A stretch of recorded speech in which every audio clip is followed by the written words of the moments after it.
Welcome students and friends. आज आपल्याला प्रोकॅरियोट्समधील तिसरा लेयर म्हणजेच प्लाझ्मा मेम्ब्रेनचा स्टडी करायचा आहे. आपण गेल्या काही दिवसांपासून प्रोकॅरियोटिक ऑर्गॅनिझम्सचा म्हणजेच प्रोकॅरियोटिक सेलचा स्टडी करतोय. आपण मागच्या सत्रामध्ये पाहिलं असेल की या प्रोकॅरियोट्समधील सगळ्यात आउटर मोस्ट लेयर जो आहे त्याला आपण सेल एनव्हलप म्हणतो आणि हा सेल एनव्हलप 3 लेयर्स पासून फॉर्म झाला आहे. राईट.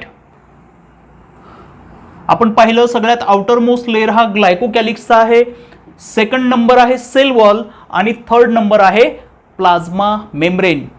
या प्लाझ्मा मेम्ब्रेनला बायो मेम्ब्रेन असेही म्हणतात, मराठीमध्ये त्याला पारपटल किंवा पेशीपटल असे म्हणतात. ठीक आहे. तर हा प्लाझ्मा मेम्ब्रेन एक महत्त्वाचा मुद्दा सांगायचा आहे. प्रोकॅरियोटिक सेल आणि यूकॅरियोटिक सेल हे जे सेलचे दोन मुख्य प्रकार आहेत, तर या दोन मुख्य प्रकारांमध्ये प्रेझेंट असणारा प्लाझ्मा मेम्ब्रेन केमिकली आणि स्ट्रक्चरली सेम आहे. ओके. तर हा प्लाझ्मा मेम्ब्रेन कशापासून बनला आहे, तर हा प्लाझ्मा मेम्ब्रेन बेसिकली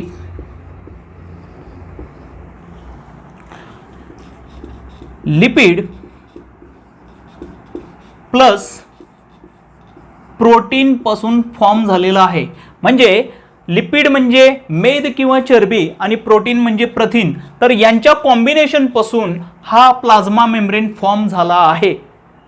हा प्लाझ्मा मेम्ब्रेन करतो काय, तर हा प्लाझ्मा मेम्ब्रेन हा या सेलमध्ये जो असणारा इनर मोस्ट पोर्शन आहे किंवा इनर पोर्शन, या इनर पोर्शनला एक्सटर्नल सराउंडिंग पासून सेपरेट करतो. प्लाझ्मा मेम्ब्रेन एका बॅरियरचं सुद्धा काम करतो. म्हणजे कशासाठी बॅरियर, तर बाहेर असणारे जे काही हार्मफुल सबस्टन्स आहेत त्या हार्मफुल सबस्टन्सना प्रिव्हेंट करण्याचं, म्हणजे त्यांना अडथळा आणण्याचं काम हे या प्लाझ्मा मेम्ब्रेनचं आहे. प्रोकॅरियोट्समध्ये स्पेसिफिकली बॅक्टेरियाजमध्ये हा प्लाझ्मा मेम्ब्रेन एक इम्पॉर्टंट साईट आहे, म्हणजे एक अतिशय महत्त्वाची जागा आहे.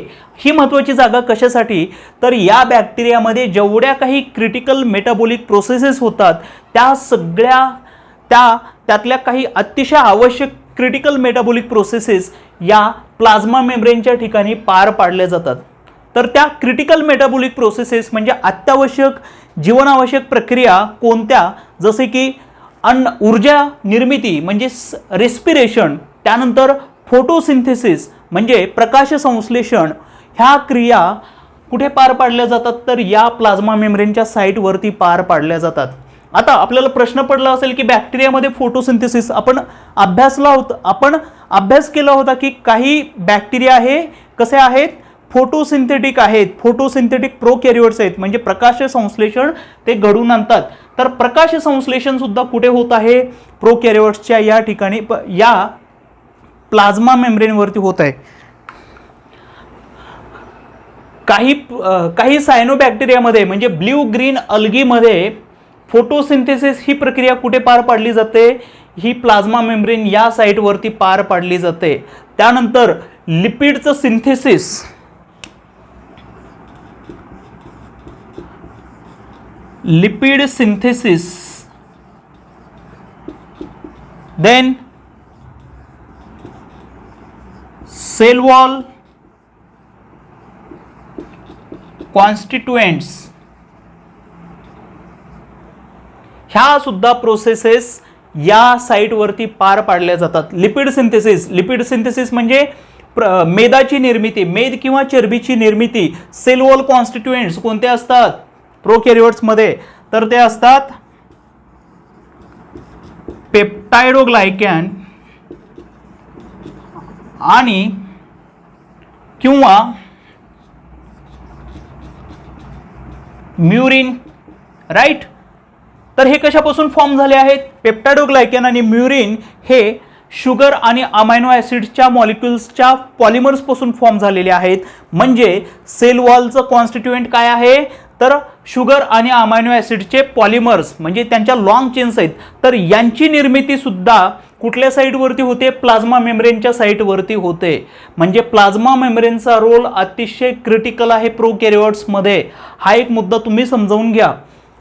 प्लाझ्मा मेम्ब्रेन हा प्रोकॅरियोट्समध्ये म्हणजेच बॅक्टेरियामध्ये इंटरसेल्युलर कम्युनिकेशन घडवून आणण्यामध्ये हेल्पफुल आहे. म्हणजे फॉर एक्झाम्पल हा एक दुसरा बॅक्टेरिया आहे, या दुसऱ्या बॅक्टेरियासोबत या बॅक्टेरियाला कम्युनिकेशन करायचं आहे, म्हणजे या दोन सेपरेट सेलना कम्युनिकेशन करायचं आहे. तर ह्या कम्युनिकेशनमध्ये असणारी कळीची भूमिका ही प्लाझ्मा मेम्ब्रेनची आहे. या प्लाझ्मा मेम्ब्रेनवरती काही रिसेप्टर मॉलिक्युल्स असतात. या साईटवरती काही रिसेप्टर मॉलिक्युल्स असतात.